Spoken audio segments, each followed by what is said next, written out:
My name is Mara Hale, 32 years old, a warrant officer in the United States Army. I was sitting in the witness box at the Alexandria Federal Courthouse. The defense attorney, a fat, slick man, was smirking at the jury. He pointed at me.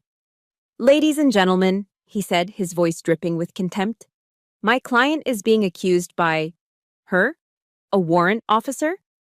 Let's be blunt, she's an accountant in uniform, a mere logistics specialist who deals in inventory sheets. What qualifies a bean counter like her to allege a sophisticated conspiracy of this magnitude?" The courtroom was silent. I leaned toward the microphone, my voice as cold and precise as a scalpel. "You're right. I am a soldier, and my job is to find what people try to hide. Your client has a discrepancy of $1.2 million. But she made one mistake. She hid it inside a human being. If you've ever had someone look you in the face and tell you that you're not enough, that you're just a number, let me know where you're watching from. Go ahead and hit subscribe, because this story is for you. But to understand that moment in the courtroom, we have to go back 3 months. Back to the day my past collided with my present. It began as just another Tuesday. The morning sun cast long, sharp shadows across the manicured lawns of Fort Belvoir, Virginia. My work, however, took place far from the sunlight, deep inside the climate-controlled corridors of power. I was at the headquarters of Lieutenant General Thorne, conducting a routine logistics compliance audit. His office was exactly what you'd expect for a 3-star general. Immaculate, imposing, and smelling of expensive coffee and polished mahogany. A large oak desk stood like a fortress, flanked by the American flag and the 3-star general's standard. To me, it was just a workspace. The rank on the door didn't intimidate me. The numbers on the spreadsheets were my terrain. My eyes scanned columns of acquisition dates, serial numbers, and maintenance logs. My mind was a silent, efficient engine, cross-referencing, flagging discrepancies invisible to most. They call me the scalpel in CID. Not because I'm a threat in a fight, but because my precision in an audit can cut a criminal enterprise out of the Army's books without anyone realizing they're bleeding until it's too late. I find the waste, the fraud, the carefully concealed theft that others miss. I'd built my entire career, my entire identity, on this principle. I found safety in numbers because, unlike people, numbers never lie. People lied. Ambition corrupted. Emotions clouded judgment. But a number was pure truth. It was the only thing I'd ever been able to trust. I was finishing up, running a final check on the inventory of classified electronics. I leaned over the general's desk to verify the serial number on a hardened laptop, the low hum of the machine a steady presence in the quiet room. As I straightened up, my eyes drifted across the personal items arranged with military neatness on his desk blotter. A heavy brass challenge coin from the 101st Airborne Division sat next to an ornate pen set. And tucked just behind the coin, almost as an afterthought, was a small, sterling silver picture frame, its edges tarnished from years of being cherished. The photo inside was faded. It showed a little girl, maybe 8 years old, with a wide, gap-toothed grin that radiated pure, uncomplicated joy. She was missing one of her front teeth, and her hair was a messy halo in the bright sunshine, a sweet, anonymous face. But my mind, trained to spot the smallest detail, the single digit out of place, locked onto an imperfection. A tiny detail that made the air in my lungs feel like it had been ripped out. There, just above her chin, was a tiny, pale, crescent-shaped scar, almost invisible against her skin. The world narrowed to that single, silver frame. The quiet hum of the office electronics faded into a dull roar in my ears. The clipboard in my hand, which had felt weightless moments before, was suddenly as heavy as a concrete block. I felt the plastic creak in my tightening grip, my knuckles white. My breath hitched in my throat. I knew that scar. The memory wasn't a thought, it was a physical sensation.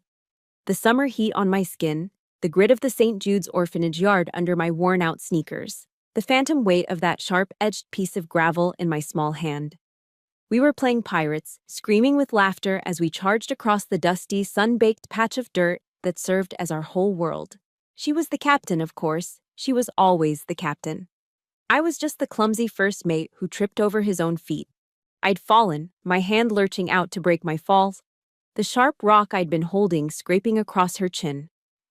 I remembered the single, perfect drop of blood that welled up, her small gasp of pain, and the wave of guilt that had washed over me. Maria, my only friend. The name echoed in the silent chambers of my heart, a place I hadn't visited in 20 years. The carefully constructed walls of Warrant Officer Hale, the scalpel, crumbled into dust. All that was left was Mara, the orphan from St. Jude's. "Sir," the word escaped my lips as a ragged whisper, a complete breach of my own rigid military bearing. I couldn't look away from the picture. "Sir, I know this girl." My voice cracked. We were at St. Jude's together. General Thorne, a man who commanded thousands of soldiers and controlled billion-dollar budgets, went completely still. He had been reviewing a report, his posture one of effortless command. But at my words, the man disappeared and the mask of the general shattered. The change was terrifying to watch. The steel in his eyes dissolved into something raw, fragile, and utterly human. He shot up from his leather chair so fast it screeched against the polished floor, the sound violent in the quiet office. His voice, when it came, was not the measured baritone of a commander. It was the choked, broken rasp of a grieving father. "That's impossible." He stared at me, his eyes wide with a wild, desperate hope that was painful to see. He crossed the room in 2 strides and snatched the frame from his desk, holding it as if it were a holy relic. "That is my daughter, Era." His voice broke on her name. She was kidnapped from a park in Arlington 15 years ago. 2 names, 2 stories, 1 scar. And in that deafening, heart-stopping moment of collision, as I looked from the girl in the photo to the broken man in front of me, I knew. I knew with a certainty that was as cold and hard as the numbers I trusted. I knew who stood in the middle of it all. Standing in the general's office, I was no longer Warrant Officer Hale. I was back at St. Jude's. Back to the place where I learned my first lesson: I was nothing. St. Jude's orphanage wasn't a home. The sisters who ran it tried to make it one, with their gentle hymns and worn-out Bibles, but their efforts were smothered by the building itself. It was an institution, plain and simple. The air was heavy with the sterile, chemical tang of industrial bleach and the thin, watery smell of cheap cabbage soup that seemed to seep into the very plaster. The walls weren't a cheerful yellow or a calming blue. They were a dull, lifeless battleship gray, the kind of color that absorbs light and hope in equal measure. Every sound echoed in the long, linoleum-tiled hallways. The squeak of our shoes, the clang of a dropped spoon, the rustle of our thin, scratchy blankets at night. Everything and everyone was managed by the director, Mrs. Albright. She was a tall, severe woman with hair pulled back into a bun so tight it seemed to pull the skin taut across her cheekbones. Her eyes were the color of a winter sky, and they never, ever smiled. They didn't show anger or kindness, they just calculated. The only thing she ever carried was a large, black, leather-bound ledger. It never left her side. It was her Bible, her constant companion. And within its pages, we weren't children with dreams and fears. We were assets.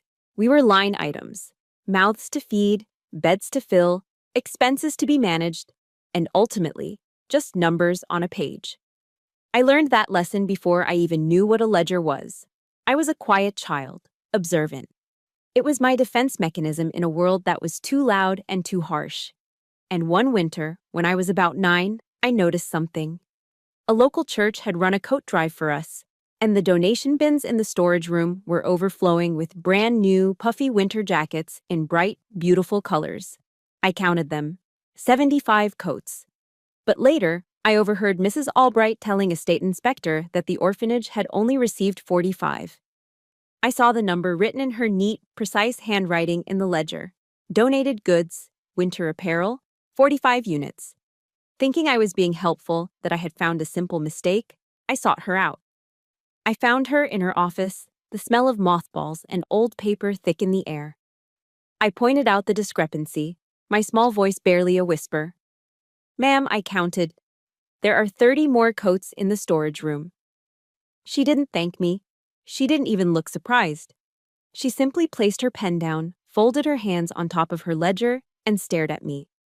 The silence stretched, and I felt myself shrink under her cold gaze. Hale, she finally said, her voice like ice cracking. She always called us by our last names, like we were recruits, not children. You are a number here, honey. Number 117, to be precise. Don't you ever forget that. And don't you ever try to be anything more. That was it. Dismissed. I walked out of that office with her words branded onto my soul. I was just a number. Insignificant. Replaceable. But Maria was different. She wasn't a number. She was a firework. She had a spirit that the gray walls of St. Jude's couldn't contain. She believed in things. She believed in fairy tales, in happy endings, and in the inherent goodness of people. A belief I had lost long ago. I remember one Thanksgiving, a wealthy benefactor from a local corporation, a man with a kind smile and a shiny car, arranged for a full catered dinner to be delivered to us. For one glorious hour, the dining hall smelled not of cabbage, but of roasted turkey, savory stuffing, cinnamon, and pumpkin pie. We stared at the feast, our eyes wide with disbelief.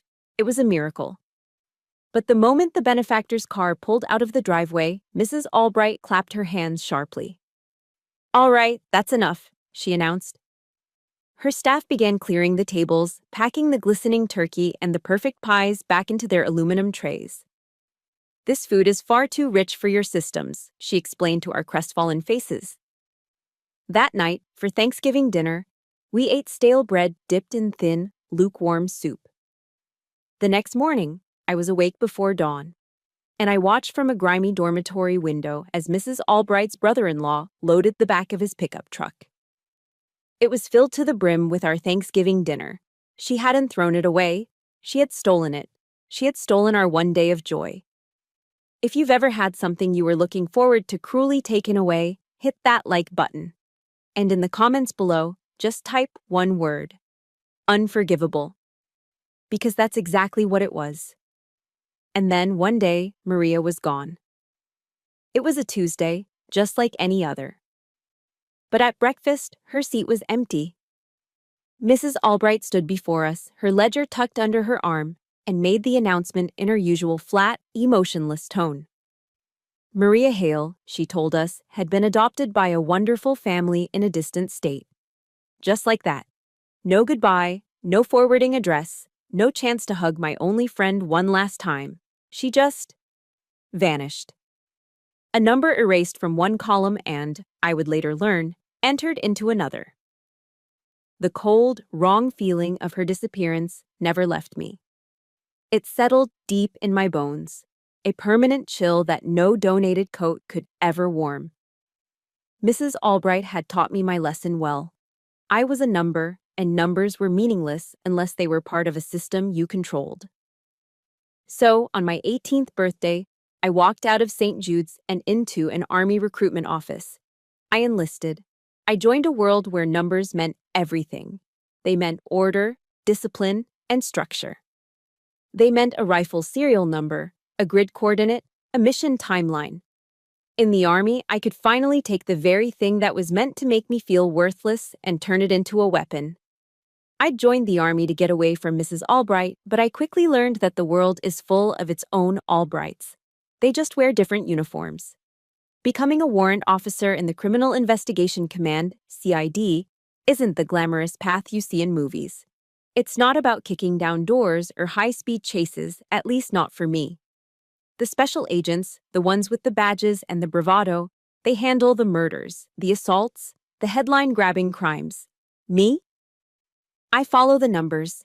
I hunt in the digital wilderness of procurement contracts, deployment manifests, and financial disclosures. I am a forensic accountant with a top-secret clearance and a service weapon I rarely unholster. It's a quiet, meticulous, and often thankless job. And no one made that clearer than my direct superior, Colonel Jennings. He was a man carved from the old Army mold, broad-shouldered, gravelly voiced, with a firm belief that real soldiering involved mud and gunpowder, not spreadsheets and calculators. He never hid his disdain for my work. In our weekly briefings, surrounded by agents who had spent their week interviewing witnesses to violent crimes, he would inevitably turn to me, a dismissive smirk playing on his lips. "Hale," he'd drawl, making sure everyone in the room was listening. "When are you going to stop playing with your spreadsheets and get out there and do some real soldiering?" He coined the name for me himself. To Colonel Jennings and soon to the rest of the unit, I was the accountant in uniform. It wasn't a compliment. It was a label meant to diminish, to separate my work from the real work of CID. The label stuck, and it became the lens through which he viewed every piece of intelligence I brought him. About a year ago, I stumbled upon a pattern while auditing fuel contracts for a forward operating base in Afghanistan. It was subtle, just a few cents overcharge per gallon here, a few phantom shipments there. But the numbers added up. Over 6 months, it amounted to nearly $500,000. It was a sophisticated fraud, buried under layers of subcontracting and forged delivery receipts. I spent weeks piecing it together, my findings culminating in a 40-page report that laid out the entire scheme. I presented it to Jennings in his office, feeling a rare flicker of pride. I had found the ghost in the machine. He took the report, his eyes scanning the executive summary with impatience. He flipped a few pages, his expression unchanging. Then he tossed it back onto his desk.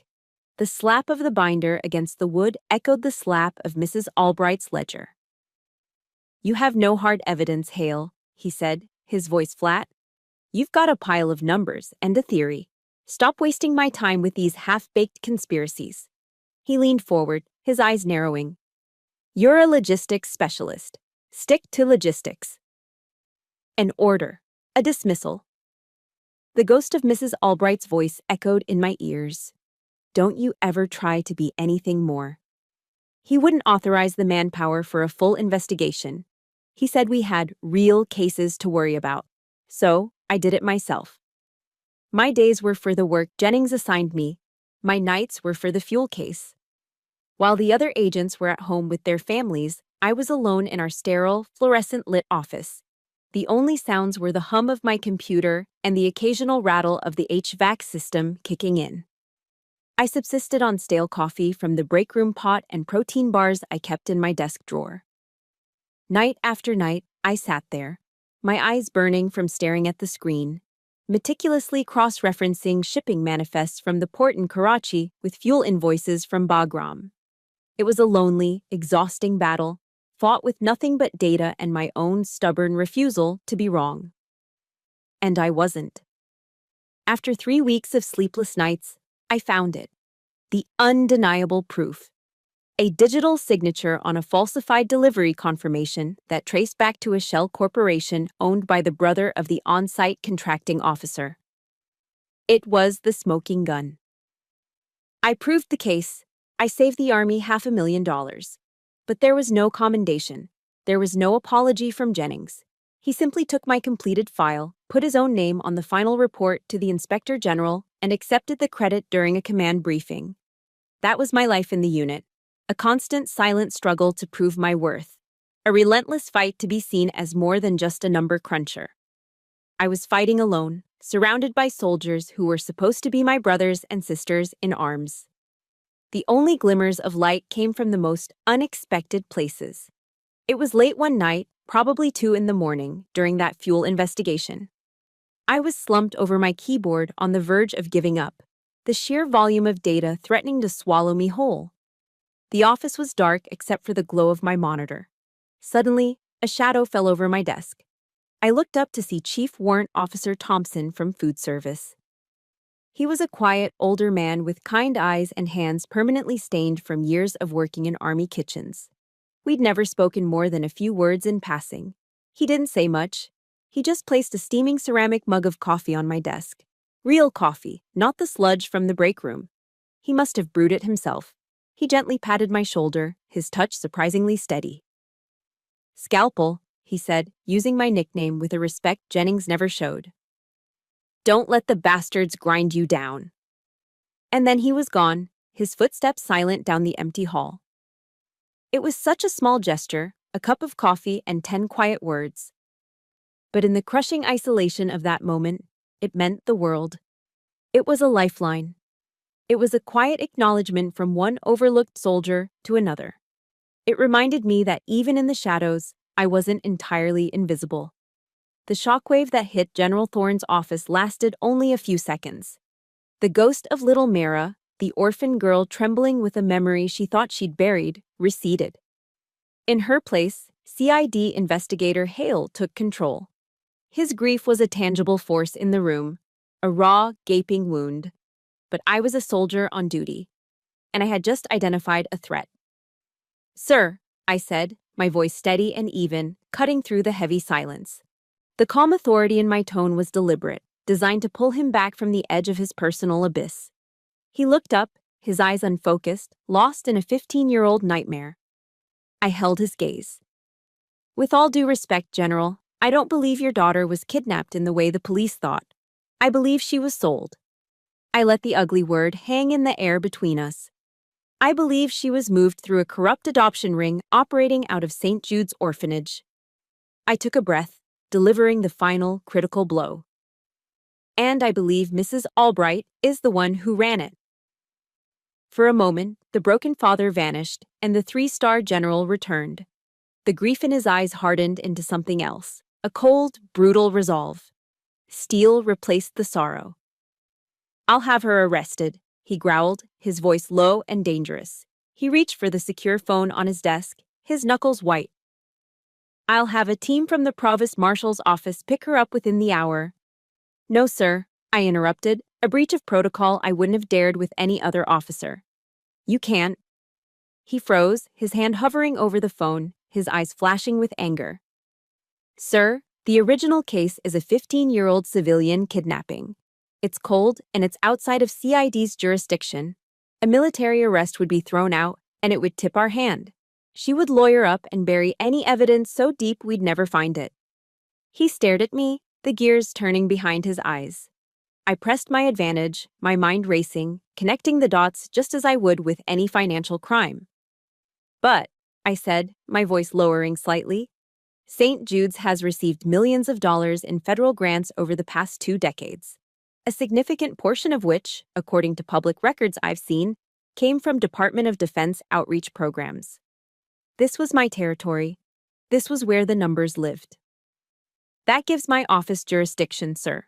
Not for kidnapping, but for a financial investigation into fraud, waste, and abuse of federal funds directed at the orphanage." It was a legal loophole, a backdoor, but it was the only way in. The rage drained from his face, replaced by a calculated stillness. The full weight of his position, his power, seemed to settle back onto his shoulders. But then, as he looked at me, a low-ranking warrant officer standing in his imposing office, it all fell away again.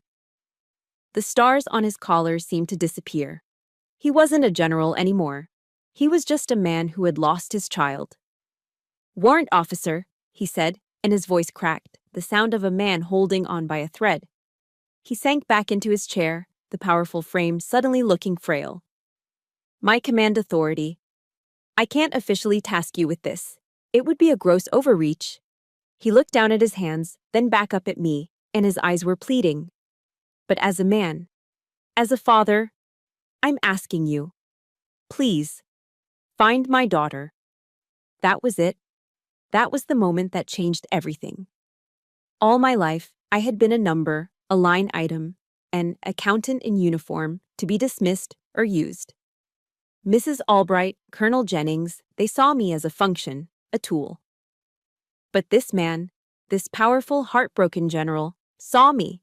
He wasn't giving me an order. He was asking for my help. He needed me. And for the first time in my 32 years, I felt the profound, staggering weight of someone's absolute trust. The invisible girl from St. Jude's, the one who was told to never be anything more than a number, was now the only hope for one of the most powerful men in the country. "I'll do it, sir," I said, my voice firm with a newfound purpose. There was no hesitation. This was my mission now. He gave a sharp, decisive nod, the general returning for a final, crucial act. He picked up his phone. I can't officially interfere with your investigation, Hale, he said, his voice now laced with cold steel. But I can clear the road for you. He pressed a button on the console. Get me Federal Judge Marks on the line, he commanded his aide. Tell his clerk this is a matter of national security. The weight of those two words could move mountains in Washington. He locked eyes with me as he waited, the phone pressed to his ear. You'll have 20 years of St. Jude's unredacted financial records on your desk by 800 tomorrow. A connection was made on the other end of the line, and he turned away slightly, his voice dropping. Mark, it's Thorne. I'm calling in a favor. He hung up a few moments later and looked at me, his expression a grim mask. The alliance was forged. He was the power, and I was the weapon. Go get that monster, warrant officer. I left General Thorne's office walking on air, feeling a sense of purpose I hadn't felt in years. The mission was no longer an abstract hunt for financial ghosts in the machine. It was for a little girl with a gap-toothed grin. It was for Maria. For the first time, my unique skills felt less like a defense mechanism and more like a righteous weapon. The quiet hope humming in my chest was an unfamiliar, welcome warmth against the cold I'd carried for so long. The feeling lasted for the 30-second walk from the command wing back to the CID section of the building. But the second I pushed through the keypad-locked door into my own office, I hit a wall. That wall's name was Colonel Jennings. I hadn't even made it back to my desk, my mind already outlining the first steps of the investigation, when my desk phone began to ring. A shrill, piercing sound in the relative quiet of the office. I didn't even need to look at the caller ID. Only one person used the internal line with that kind of impatient urgency. I picked up the receiver. Hale. My office. Now, he growled, and the line went dead. No greeting, no preamble, just a summons. The walk to his office, a path I'd taken 1,000 times, felt different. Each step seemed to pull me further away from the light of General Thorne's trust and deeper into a familiar shadow. The low hum of fluorescent lights, the quiet clatter of keyboards from other agents in their cubicles, the smell of burnt coffee from the break room, it all felt oppressive. The warmth of my new purpose was already cooling, replaced by a knot of dread twisting in my stomach. When I stepped inside his office, the atmosphere was thick enough to choke on. Jennings wasn't behind his desk. He was standing by the window overlooking the vast gray parking lot, his hands clasped behind his back. He held himself with the rigid stillness of a predator waiting for its prey to wander into the trap. He didn't turn as I entered and closed the door behind me with a soft click. Warrant Officer Hale, he said to the glass, his voice deceptively soft, carrying a dangerous razor-thin edge. He finally turned, his eyes like chips of granite, cold and hard. What in the hell were you doing in General Thorne's office? The question hit me with the force of a physical blow. The meeting had ended less than 20 minutes ago. My mind, trained to analyze data flow, went into overdrive. The speed was impossible. A meeting at that level, on such a sensitive topic. For the information to travel from a 3-star general's office to his, it wouldn't go through normal channels. It would require a direct, privileged line of communication. A chill that had nothing to do with the office's aggressive air conditioning snaked its way up my spine. I willed my training to take over. I pulled my professional mask on, smoothing my features into a neutral slate. My posture instinctively shifted to a rigid, formal attention. Colonel, I was pursuing a lead on potential fraud of federal funds involving a civilian contractor.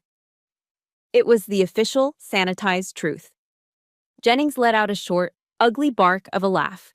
It was a sound entirely devoid of humor. A civilian contractor?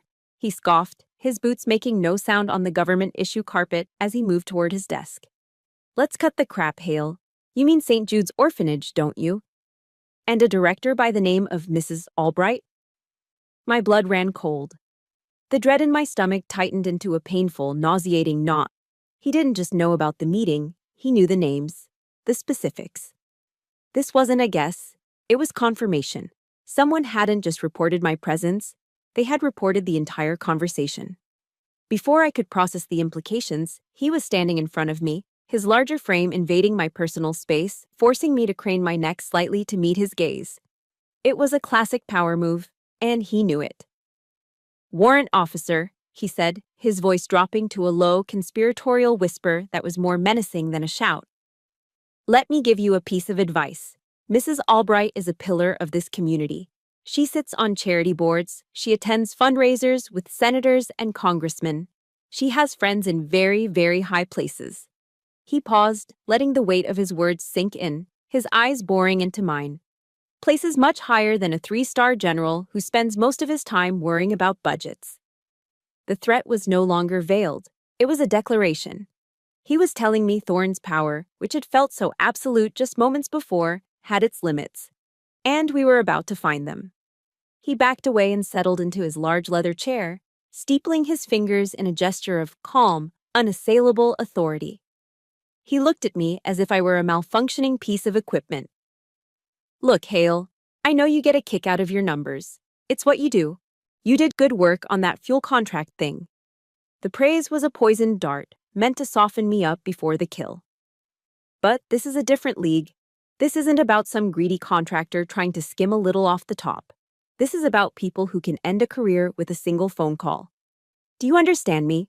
He leaned forward, his voice hardening into a command. There is no case here, just some minor accounting errors in an old, dusty file. You will let it go. You will go back to your desk, and you will focus on the logistics audits I assign you. This investigation is over. It was a direct, unlawful order to obstruct justice. He was telling me to stand down, to abandon the only real lead in a 15-year-old crime, to abandon Maria, to abandon General Thorne.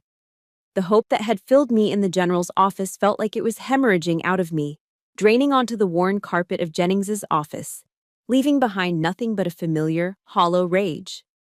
I locked my knees, my body a rigid column of defiance on the inside, but a statue of obedience on the outside. My training warred with my conscience. My voice, when it came out, was flat, robotic, betraying none of the fury screaming inside my skull. "Yes, Colonel." "Good," he said, leaning back in his chair, the picture of a man satisfied with his own power. "Dismissed." I executed a crisp about-face and walked out of the office, my back straight, my steps measured and even. I didn't let myself breathe until the door clicked shut behind me. I stood in the hallway for a second, the cold professionalism I had worn like armor cracking under the pressure of a glacial rage. He wasn't just dismissing me. He wasn't just covering his own backside. He was actively protecting her. The speed, the specific names, the direct order to drop it all pointed to one terrifying conclusion. The system wasn't just broken, it was rotted from the inside. It was complicit. And as I walked back to my desk, the truth settled in, cold and hard as a tombstone. Mrs. Albright didn't just have a brother-in-law on her payroll, she had a full-bird colonel in her pocket, and I had just made an enemy of them both. I went back to my desk feeling utterly isolated. The rage from Jennings's office cooled into a familiar, heavy resignation. I followed the order. I opened my case management software, typed in the file number for the St. Jude's inquiry, and formally marked it as closed, unfounded. The click of the mouse felt like a betrayal. For one full day, I tried to believe I was wrong. I immersed myself in a mind-numbing audit of vehicle maintenance logs, forcing the image of Maria's face out of my head. I told myself Jennings was right, that it was just a coincidence, a ghost from the past that I needed to let go of. I tried to bury it. I tried to be a good soldier, until the email arrived. It came at exactly 1700 hours, 5 o'clock, the official end of the duty day. The timing was deliberate, a final power play before the weekend. An email notification popped up on my screen. The sender was Colonel Jennings. The subject line read, "Tasking adjustment, immediate." What caught my eye and made a cold pit form in my stomach was the recipient list. He had CC'd the entire CID unit, every agent, every analyst, every administrative clerk. This wasn't an order, this was a public statement. My fingers trembled slightly as I opened it. The text was brief, written in the cold, impersonal language of military bureaucracy. Effective immediately, Due to operational requirements, Warrant Officer Hale is temporarily reassigned to the National Training Center, Fort Irwin, California. Her mission will be to assist the Base G4 in a full-scale frontline warehouse inventory reconciliation. Her duties will include the physical verification and logging of all on-hand assets. Fort Irwin, the Army's premier training ground, located in the desolate heart of the Mojave Desert, a sprawling expanse of sand and rock where summer temperatures soared past 120 degrees. It was a place you sent units to prepare for war, not a forensic accountant to count crates of meals ready to eat. This wasn't a reassignment. It was an exile, a public shaming disguised as a duty. He was sending me to the middle of nowhere to count beans, making sure everyone knew I'd been put back in my place. My eyes scanned down the email, past the official signature block, and then I saw it. Tucked at the very bottom, visible only to me, not the CC list, a single, final line. I told you to stick to logistics. You're just a number, Hale, and your number just got called. The air left my lungs. The world went silent. You're just a number, honey. Number 117. Don't you ever try to be anything more. The voice of Mrs. Albright, cold and cruel from 20 years ago, merged seamlessly with Jennings's words on the screen. It was the same voice, the same message, the same casual, brutal dismissal of my entire existence. This was more than an insult. It was a psychological strike aimed with surgical precision at the oldest, deepest wound I had. He had found the broken piece of my soul and was grinding his heel into it. I just sat there, my hand frozen on the mouse, staring at the words. A tremor started in my fingers and spread through my entire body. It wasn't a shiver of fear. It was a seismic wave of pure, unadulterated rage. A rage so profound it burned away the resignation, the fatigue, the lifelong habit of quiet obedience. He was right. To him, to Albright, to all of them, I was just a number. An entry in a ledger. A cog in a machine to be moved or discarded at will. But he forgot one thing about the numbers I worked with. They were permanent. They left a trail. They held the truth, even when no one was looking for it. My gaze drifted to the secure STU-3 telephone on my desk. My direct line to allies in high places. One call to General Thorne would end this. He could crush Jennings, reverse the order, and protect me. But as I looked at the phone, a new, hard certainty formed in my heart. No, this wasn't Thorne's fight. This was mine. My whole life had been a battle fought in the shadows, a silent war against the ghosts of St. Jude's. This was the front line. My eyes fell on my go bag, a standard olive-drab military pack resting by my desk. Tucked away in a side pocket, buried beneath spare batteries and a first aid kit, was a small pocket-sized Gideon's Bible with a worn blue cover. It was the only thing I had taken with me when I left the orphanage, not for any deep religious conviction, but because it was the only possession that was truly mine. If you believe that there comes a point where you have to stop taking it and start fighting back, hit that like button. And comment below with a simple, enough. Because that's the word that was screaming in my soul. My hands were steady now. I pulled the small book out. Its pages were soft and fragile from age. I opened it to a page I knew by heart, a passage the nuns at St. Jude's had made us memorize in the dusty, sunlit chapel. A single verse was underlined in faint pencil, a mark I had made as a lonely, hopeful child. John 8:32. And you will know the truth, and the truth will set you free. Free. The word resonated through me, not as a prayer, but as a plan of action. I stood up. The chair scraped against the floor, the sound decisive in the quiet office. Colonel Jennings had given me an order. He thought he had won, that he had exiled the problem. But he didn't know that General Thorne's favor hadn't been a verbal promise. It had been an electronic transfer of data. 20 years of St. Jude's financial records weren't sitting on a CID server that Jennings could control. They were waiting for me, encrypted and secure, inside a SCIF. A sensitive compartmented information facility that his authority couldn't touch. Jennings could send my body to the desert. But he couldn't stop what he had just started. He thought he was closing a file. He had just declared a war. I ignored the reassignment order.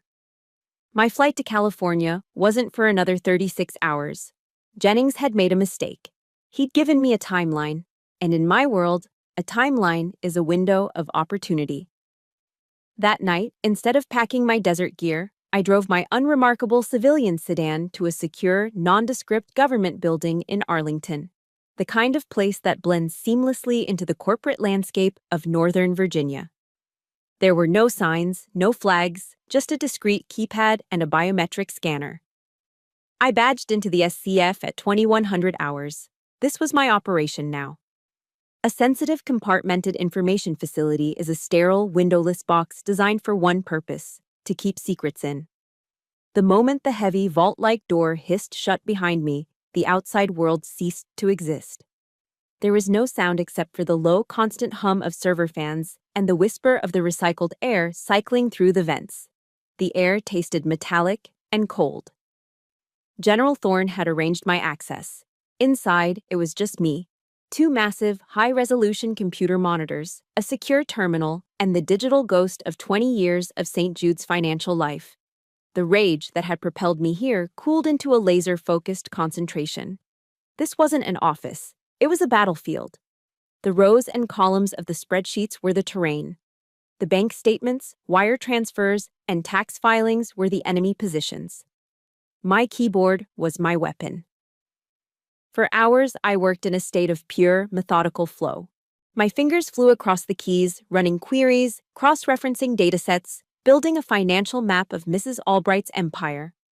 I wasn't looking for a single, glaring piece of evidence, a smoking gun. Amateurs look for smoking guns. Professionals look for patterns, a signature. A recurring methodology of crime that becomes as unique as a fingerprint. I started with the adoption records, focusing on the year Maria disappeared. I cross-referenced the dates of each child's departure with St. Jude's donation logs. On the surface, everything looked clean. A child would be adopted, and within a few weeks, a large anonymous donation would appear in the orphanage's accounts. It was plausible. Grateful adoptive parents showing their appreciation. But it was too consistent, too perfect. At 0230 hours, fueled by lukewarm coffee from a thermos, I found it, Maria's file. The official record showed she was adopted by a loving couple from Ohio. But the corresponding donation, the one that arrived 2 weeks after she left, wasn't from a couple in Ohio. The wire transfer, for exactly $75,000, originated from a holding company I'd never heard of, Viridian Assets, LLC. A quick search showed Viridian Assets was registered in the Cayman Islands, a notorious haven for hiding money. No loving couple from the Midwest sends a donation through an offshore shell corporation. This was the first thread. I pulled. The $75,000 was the key. It was a clean, round number. Too clean. I switched to the IRS database, pulling up St. Jude's publicly available Form 990s, the annual tax filings required for nonprofit organizations. I scrolled through the revenue section for the year Maria was taken. And there it was. Listed under charitable contributions was a single, anonymous donation of $75,000. Albright wasn't just taking money, she was laundering it. She was using the tax-exempt status of a charity to wash dirty funds, disguising payments for children as philanthropic gifts. She had turned a human being into a tax write-off. My heart was pounding now, a steady rhythmic drum against my ribs. This was her signature. The offshore company was the weapon. The Form 990 was the concealment. I started a new search, looking for that exact pattern across all 20 years of data. How many other adoptions were followed by large, round-numbered donations from other anonymous shell corporations? The results populated the screen. 12. Over 2 decades, 12 children had been adopted under the same financial signature, each one a ghost, their true price hidden in plain sight. The final piece of the puzzle was Viridian Assets. Who owned it? It took another hour of digging through complex international business registries, peeling back layers of corporate ownership like an onion. The Cayman Islands Company was owned by a parent corporation in Delaware, another state known for its corporate secrecy. But Delaware law requires at least one officer to be publicly listed. I ran the search. The name that appeared on my screen made the breath catch in my throat. The sole registered agent of the parent company was a man named Martin G. Albright, Mrs. Albright's brother-in-law, the same man I had seen loading our stolen Thanksgiving dinner into the back of his pickup truck all those years ago. A slow, cold smile spread across my face. It wasn't a smile of happiness. It was a smile of grim, absolute certainty. The kind of smile a predator makes when it finally has its prey cornered. Mrs. Albright had built a fortress of paperwork and bureaucracy, a castle of lies protected by powerful friends and the world's indifference. She believed no one would ever care enough to look, that no one would have the skill to navigate her maze. She counted on the fact that the children she sold were invisible, worthless numbers in her grand calculation. But she made one fatal miscalculation. She never imagined that one of those numbers would grow up, join the United States Army, and become a specialist at the one thing that could bring her entire world crashing down. She never planned on me. My evidence, meticulously extracted from the digital ether of the SIF, was ironclad. It was enough for the U.S. Attorney's Office to convene a grand jury, which promptly returned a federal indictment against Mrs. Albright on 12 counts, including wire fraud, money laundering, and conspiracy. My follow-up report on Colonel Jennings's deliberate obstruction of a federal investigation led to his quiet, unceremonious removal from command, pending a court-martial. The system, when forced into the light, had begun to work. And now, 3 months later, here I was, back where this story began, in the witness box of the Alexandria Federal Courthouse, facing Mrs. Albright's high-priced defense attorney. He was exactly the kind of man I expected. Overweight in an expensive suit, with a pinky ring that caught the light and a condescending smirk that never left his face. He was pacing in front of the jury box, his folksy charm just a thin veneer over a predator's instincts. He was in the middle of his cross-examination, and he was moving in for the kill. "So, Warrant Officer Hale," he began, his voice dripping with false deference. "Let's be clear for the jury. You have no formal training in child psychology, is that correct?" "That is correct," I answered, my voice even. "And no field experience investigating child abduction cases?" "Correct." "No specialized background in criminal profiling whatsoever?" "That is also correct." He stopped pacing and turned to face me fully, his smirk widening. He let the silence hang in the air for a dramatic beat. "So," he said, leaning against the railing of the jury box as if sharing a secret with them, "at the end of the day, you're a logistics specialist, aren't you? Your job is inventory." "Correct." My answers were short, crisp, giving him nothing to work with, but he thought he had me. He turned his back on me and addressed the jury directly, his arms spread wide in a gesture of shared disbelief. "Ladies and gentlemen, the government's entire case rests on the testimony of this witness, a woman who admits she knows nothing about the crimes my client is accused of. A career bean counter." He laughed, a short, dismissive bark, and the word hung in the air like a poisoned dart. That was the moment. The word he thought was his weapon, the insult Jennings had used, the label Albright had branded me with. It was the key. "Counselor," I said, my voice cutting through the courtroom, clear and sharp. It wasn't loud, but it commanded attention. The attorney froze, surprised that I had interrupted his performance. He turned slowly, his smirk faltering for the first time. "It is precisely because I am a logistics specialist that I caught your client," I stated, leaning slightly toward the microphone. I could feel every eye in the room lock onto me, the jury, the judge, the spectators, and Mrs. Albright. The lawyer's face went blank. I don't understand," he stammered, thrown off balance. "Let me explain it for you," I said, my voice as cold and precise as a scalpel. "Logistics, in its simplest form, is the science of moving an asset from point A to point B and concealing the trail. It's what I was trained by the U.S. Army to detect. Mrs. Albright was running a logistical operation. She moved her assets, in this case, vulnerable children, from point A, St. Jude's Orphanage, to point B, wealthy, desperate families. I paused, letting the jury absorb the horrifying substitution. And like any good logistician, she worked hard to cover her tracks.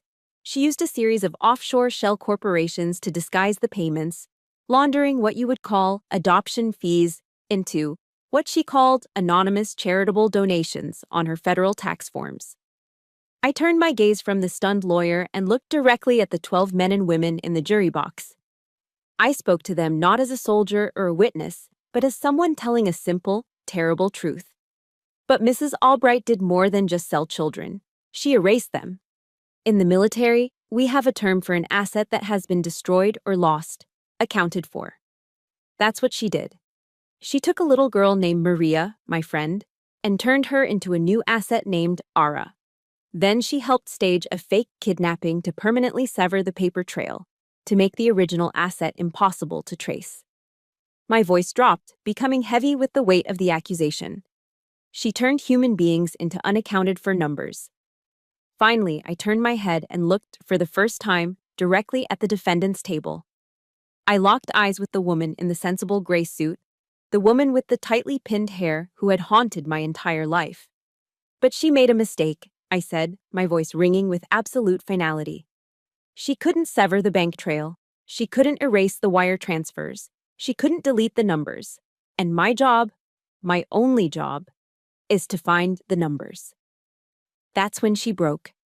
Mrs. Albright, who had sat with cold, silent composure for the entire trial, finally shattered. The mask of the respected community pillar disintegrated, revealing the monster underneath. She surged to her feet, her chair scraping violently against the floor. Her face was a mask of crimson rage, her perfectly manicured hands shaking. "You!" she shrieked, her voice a venomous hiss that echoed through the silent courtroom. She pointed a trembling finger at me. "You! You were always a worthless, meddling little brat. You were nothing then, and you're nothing now. You're just a number." The judge's gavel crashed down. "Order! Order in the court! Madam, you will control yourself." But it was too late. The jury had seen, everyone had seen. In front of God and a federal court, she hadn't just confessed to her crime. She had confessed to my wound. She had validated a lifetime of pain, and in doing so, she had just signed her own conviction. Mrs. Albright's shriek was still echoing in the silent courtroom when the jury filed back in. Her outburst had sealed her fate more effectively than any closing argument could have. They hadn't even needed 3 hours. The jury foreman, a middle-aged man with a tired but resolute expression, handed the verdict form to the bailiff, who passed it to the judge. The rustle of that single piece of paper was the loudest sound in the world. The judge read the verdict, his voice a dispassionate monotone that offered no comfort to the guilty. On the charge of conspiracy to commit wire fraud, guilty. On the charge of money laundering, guilty. On and on it went. 12 counts in total. 12 final, unassailable numbers. Each word landed like a hammer blow, building not a cage of steel, but one of absolute, inescapable truth. I watched, my face a carefully composed mask of professional neutrality, as 2 U.S. Marshals moved behind Mrs. Albright. The quiet click of the handcuffs locking around her wrists was the final punctuation mark on a life built on lies. The woman who had made me a number, who had reduced countless children to entries in her black leather ledger, was now becoming a number herself. Federal inmate number 77291. She would be an asset to be managed, a mouth to feed, a bed to fill. The irony was devastatingly perfect. As the marshals led her past the prosecution table, her path intersected with mine for one last time. Her eyes, filled with a venomous, impotent hatred, locked onto me. Her mask of civility was gone, leaving only the raw, ugly thing that had hidden beneath it for 60 years. I didn't flinch. I didn't look away. As she drew level with me, I leaned forward slightly and said, my voice low and clear for her ears only, "The numbers don't lie, ma'am." For a fleeting second, I saw the last of her composure crack, a flicker of pure shock in her eyes before she was led away forever. I pushed my chair back and stood up, the tension of the past 3 months suddenly flooding out of me, leaving behind a profound, bone-deep exhaustion. The assistant U.S. attorney clapped me on the shoulder, his face beaming. "Great work, Hale. Truly great work." I nodded, accepting the praise, but my mind was already elsewhere. The mission was over. It was time to file my final report. I walked out of the courtroom doors and into the controlled chaos of the courthouse hallway. Reporters shouted questions, cameras flashed, but the marshals formed a protective bubble. The crowd seemed to part for me as I moved through it, and then I saw him. Standing near the far wall, away from the worst of the media scrum, was General Thorne. He wasn't in uniform. He was wearing a simple, impeccably tailored navy blue suit, but he still radiated an aura of command that silenced the space around him. He wasn't looking at the cameras or the reporters. He was just standing there, watching me. My training kicked in. I squared my shoulders and began walking toward him, my path direct and purposeful. My objective, to find my superior officer and deliver my after-action report. He saw me coming and straightened up, a silent acknowledgement passing between us. As I closed the last few feet between us in the middle of that chaotic hallway, he did something that stopped my world on its axis. General Thorne, a man who commanded divisions and conversed with presidents, slowly and deliberately drew himself up to his full, imposing height. He looked me directly in the eye, and as the cameras flashed and reporters yelled, he raised his right hand to his brow in a slow, formal, perfectly executed military salute. The hallway fell silent. The cacophony of the media died away into a collective, stunned hush. A 3-star general was saluting a warrant officer. It was a flagrant breach of protocol. It was a gesture that defied every rule of rank and custom in the book. It was the most profound and personal expression of respect one soldier could give another. It was the recognition I had unknowingly craved my entire life. In that single, silent gesture, the invisible girl from St. Jude's, the bean counter in uniform, the number that was told to never be anything more, simply vanished. A thick, painful lump formed in my throat. Hot tears pricked the corners of my eyes, but I refused to let them fall. My military bearing was the only thing I had left to hold on to. I couldn't return the salute. Protocol dictated you don't salute an officer in civilian clothes. It would have lessened the meaning of his gesture. Instead, I did the only thing I could. I snapped my body to the rigid, formal posture of attention, my arms straight at my sides, my chin up. I held his gaze and gave a single, sharp, decisive nod. Sir. That salute wasn't a medal to be pinned on a uniform. It was more than that. It was absolution. It was a silent, powerful acknowledgement that washed away every insult, every dismissal, every moment of doubt I had ever felt. It was a voice, louder than all the others, that said, "You are not a number. You are a hero. And I see you." As General Thorne slowly lowered his hand, the noise of the hallway rushed back in, a chaotic wave of sound. But he seemed oblivious to it. He ignored the shouting reporters and the flashing cameras. He looked at me, and with all the power and protocol of the United States Army stripped away, he was just a father.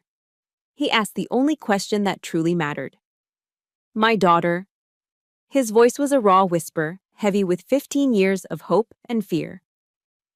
I had anticipated this. From my briefcase, I pulled a single, sealed manila envelope. It was the final piece of the investigation, the one report that would never be entered into official CID files. I handed it to him. His strong, steady hands trembled almost imperceptibly as he took it. Her name is Maria, sir. She's 28 years old. And she's safe. My own investigation, conducted quietly in the weeks leading up to the trial, had found her. She's a landscape designer living in Portland, Oregon. The family who acquired her gave her a good life. They never knew the truth. They passed away a few years ago. I watched as he processed the information, his eyes scanning my face, searching for the details my words left out. I've made contact through a third party, sir, I added gently. She knows you're looking for her. She knows the truth about who she is. I paused, choosing my next words carefully. She's scared, sir, and confused. Her entire life has been turned upside down, but she's ready. A single tear escaped his eye and traced a path down his weathered cheek. He didn't bother to wipe it away. The formidable 3-star general was gone, replaced by a man whose lost child had just been found. He clutched the envelope to his chest as if it were the most precious thing in the world. "Thank you, Warrant Officer Hale," he said, his voice thick with emotion. "Thank you for bringing my daughter home." 1 year later, I was standing in a different office. This one was mine. It was on the E-ring of the Pentagon, with a view overlooking the city of Washington, D.C. After the Albright case, General Thorne had used his considerable influence. The Department of Defense realized that the complex web of shell corporations and financial loopholes that Albright had used to traffic children could also be used by terrorists and foreign agents to move money. My niche skill set was suddenly in very high demand. I was now the director of a new, multi-agency unit, the Advanced Threat Logistics Analysis Service, or Task Force Atlas. Our mission was to use the data mining methodologies I had perfected to proactively hunt for human trafficking and terror financing networks that exploited federal and military welfare systems. We didn't react to crimes anymore, we predicted them. We followed the numbers to find the monsters before they could create more victims. The accountant in uniform was now commanding a team of the brightest financial analysts and data scientists from the NSA, FBI, and Treasury Department. My real family was now the team of brilliant, dedicated people I had handpicked, a group who saw the numbers not as boring data, but as the silent screams of the vulnerable. My eyes drifted across my clean, organized desk. It was a landscape of my new life.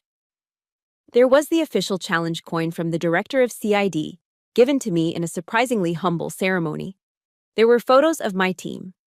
And there, sitting in a simple silver frame, was a new picture. It had been taken 2 months ago, on a sunny Saturday afternoon in General Thorne's backyard in Virginia. It was a classic American scene.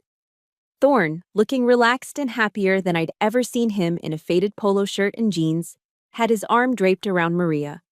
Her smile was still as bright as it was in the old photo, but now it was deeper, more knowing. And standing next to them, smiling awkwardly and holding a spatula over a smoking grill full of burgers, was me. It wasn't a fairy tale ending. It was a beginning. Maria and her father were navigating the strange, complicated path of becoming family after a lifetime apart. There were decades of lost time that could never be recovered. But they were trying. And I was there. No longer an outsider, no longer just a number, but a part of their new, fragile, beautiful reality. We were a family forged in tragedy, bound by truth, and learning to heal over the simple ritual of a backyard barbecue. Mrs. Albright taught me that I was a number, and in a way, she was right. I am a creature of numbers, of data, of patterns. But she, in her cold, transactional view of the world, forgot the most important variable. She forgot that in the hands of a trained American soldier, a number can become intelligence. It can become evidence, a witness, a weapon. And sometimes the most important investigations, the ones that truly define a career, aren't about the millions of dollars recovered.